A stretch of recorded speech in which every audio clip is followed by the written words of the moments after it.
There was a pastor of a church, and he walked up to the pulpit, and they thought he was going to preach. But before he gave his sermon, he did something he'd never done before. He said, "Ladies and gentlemen, there's a guest pastor down here sitting on the front row. He's actually the best friend I have in the world." And he said, I just want him to come up here and give you a word of greeting. And I just want him to share whatever he thinks might be appropriate. Well, they were stunned. That just never happened. So this old man went up to the platform. And he said, "I want to tell you a story." He said there was a father and his son and one of his son's friends. And they were sailing off the Pacific coast. And all of a sudden, out of nowhere, this storm came up. And it was so huge, they could not get back to shore. The waves got so high that even though the father was a great sailor, he couldn't keep that boat upright. And the boat capsized. And all three were swept into the ocean. The boy, his son, and the friend of his son. Well, the dad grabbed a rescue line, but then he realized he had to make the most excruciating decision of his life. He could only throw the line one time to one of those boys. So he could throw the line to his son and save his son. He could throw the line to the friend of his son and save the friend of his son. But he knew there wouldn't be time enough to do both.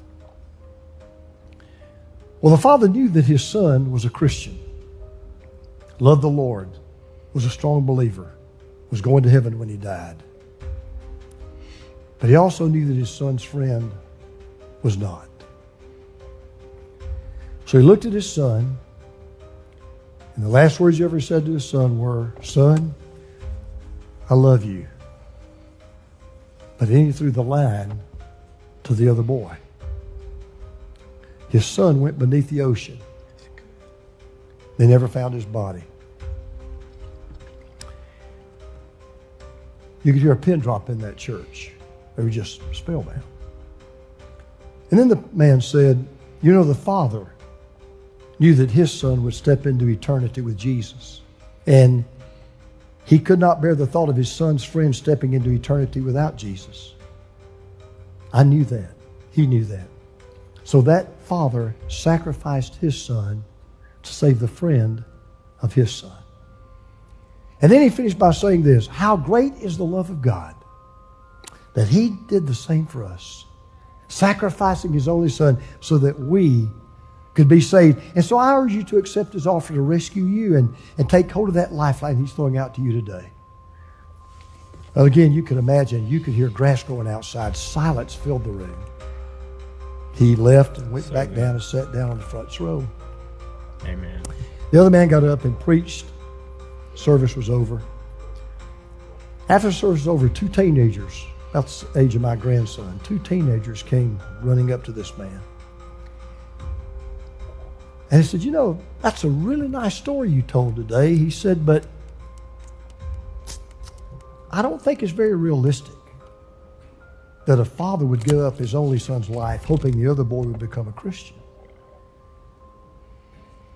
And the man with tears coming down his cheeks said, "You got a point there. Doesn't sound very realistic. But it does give me a glimpse of what it was like for Jesus to give up, for God to give up his only son for me." And he said, "By the way, I guess you'd like to know, I was that father, and your pastor was the friend of my son."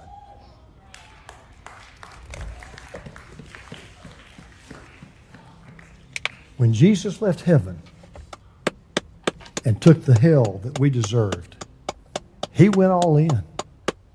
So good.